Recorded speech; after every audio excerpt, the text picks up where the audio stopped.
Have you seen all these headlines from the mainstream media that Republicans' new budget out of the House is going to cut education and cut health and human services and people are going to die? And listen, we're used to those lies. But then I saw one article that said most of the cuts are coming from the woke agenda that's infiltrated the federal government. And well, now you've got my attention. In fact, reading further, it looks like some of the great strides that were made under the Trump administration by the Director of Office and Management Budget, Russ Vought, and he joins us now. He's currently the founder of Center for American Renewal. And Mr. Vought, thanks for joining us tonight. My pleasure. Thanks for having me, Larry. Well, I remember when you were OMB director, and this was a huge initiative. You saw how much money was, first of all, wasted in the federal government on all these programs, but also how divisive this agenda was. Give us some examples of some of the things that are currently still embedded in our government. Well, this is the thing that I realized is that it's not just a bunch of line items. It really gets to the DNA of these agencies. So when we were spending our time trying to get rid of CRT in the federal government, we would have career civil servants come up to us and say, we are committed anti-racist. And what they were saying is that we're activists on behalf of cultural Marxism. We are activists to push critical race theory in every opportunity. So when we talk about these agencies being woke and weaponized, I'm making the case that it's in their DNA. It's not just a couple of line items, although it is line items. It is $1.5 million going to the University of Texas to have teachers taught on critical race theory training and social emotional learning. It's cultural responsive learning, and culturally responsive learning is basically being skeptical of grades, being skeptical of back to school nights, giving students an ability to vote on what they want to have be their courses in the summer heading into the fall. It's saying that failure is not an option, so people just fail up. So you go down and you look at the grants, and it's culturally responsive learning. At HHS, it's not just the fact that they fund gain of function research at NIH that went to the Wuhan Institute and created a global pandemic. It's the CDC that had medical misinformation at every step of the way, and is spending all sorts of money on health equity, which divides healthcare on the basis of race.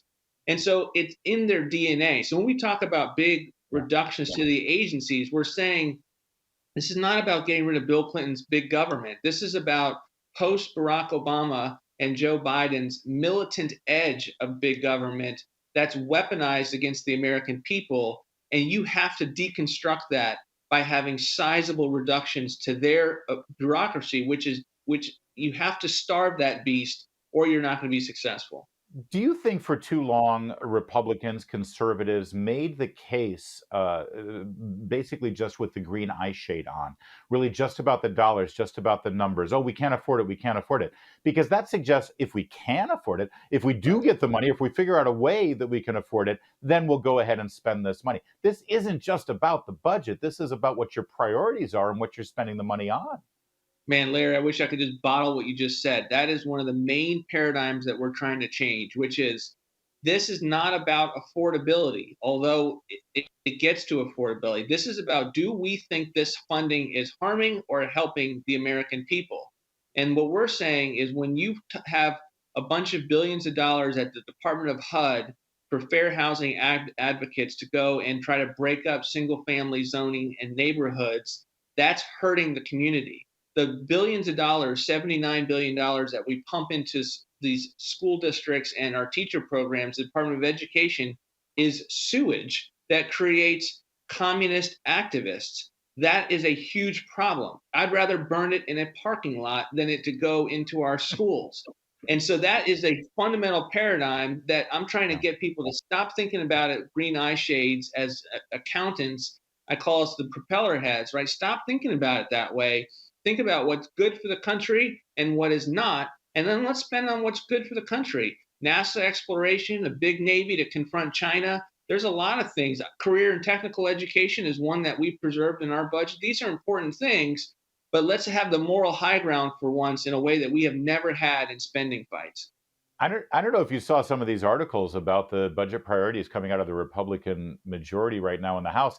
But for some reason, they used a file photo of you. I saw this story go by, and here's former director of OMB, Russ Vought, about this story related to the Republicans in Congress right now. So clearly you made an impression here. the way you approached your job at OMB under Trump has certainly become sort of a guiding light now for Republicans in the House.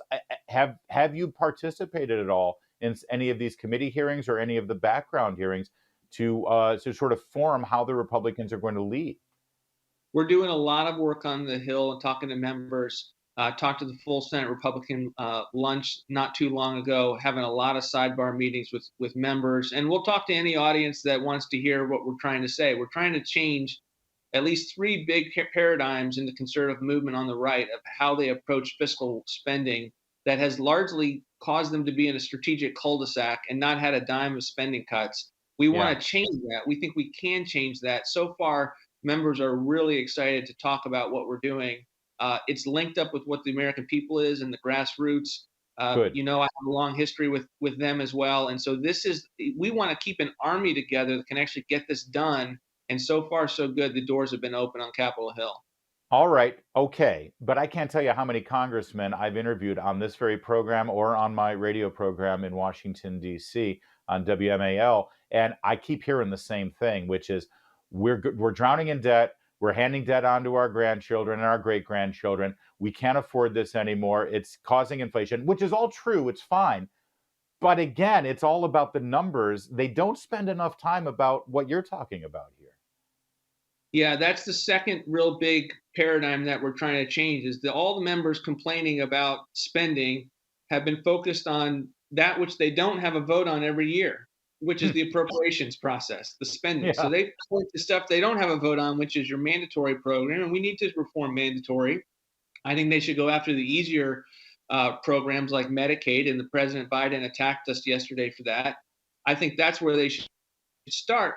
But all these members want to say the money's in mandatory, and then they allow a third of the budget that has the woke and the weaponized bureaucracy that's aimed at their voters, their anti-regime voters, and they don't ever want to touch that. So that's that big paradigm that we're saying is stop talking about that which you don't have more control over, and to go hard at the stuff that you consider every single year. We're about to enter a news cycle, Mr. Vought, that's going to be dominated by talking points over the debt ceiling. How would you suggest Republicans, conservatives, and frankly, members of the media talk about the debt ceiling? What should the strategy be here in terms of debt ceiling and where we go forward from this point? Because this is where the next big fight's going to be. Yeah, this is going to be a very huge leverage point. And what I'm suggesting is that House Republicans need, if they want these cuts to be enacted, and that's where I believe that should be the highest priority. How do you take a 20% cut to non-defense spending to bring us back to pre-COVID levels? That would take a major reduction of the bureaucracy. You need to have the leverage of the debt limit. So you've got to unite these fights. This cartel, this town is going to want to separate those fights so that the cuts never happen. And I think you got to go hard after woke and weaponized bureaucracy in the next several months, and to use all that leverage. And the administration is going to say, look, these guys want us to default on our financial obligations. No, we're not. By the way, the president can ensure that never happens. He has the full authority to do that. But what's important about House Republicans is they need to insist that the American dream is not going to be defaulted on. Freedom is not going to be defaulted on. And the bureaucracies that are aimed at the American voter right now, Department of Justice, the EPA that puts a 77-year-old Navy veteran in jail for 18 months for building 4 ponds on his ranch. They are weaponized against the American people. Freedom is in jeopardy. It's facing default. We can't let that happen. The debt limit's our leverage point. Real fast in our last 30 seconds here, you mentioned Medicare and Social Security. This has been a talking point for Democrats. Republicans do need to do something. Everybody needs to do something about this. What's that thing they should do? Well, look, I think it's Social Security and Medicare are things that need to be addressed in the future. But we have a problem, which is that people have woken up every day as on the right and said, if we don't touch those programs, we're not doing anything. And as a result, they've made no progress whatsoever. So I'm saying, you want a long-term focus on those issues? Have wins now. Go after your bureaucracy. Then go after your social safety net. Russ Vought, former Director of Office of Management and Budget under President Trump. Thanks for joining us on a really important discussion. I hope they're listening to you. More to come on O'Connor Tonight.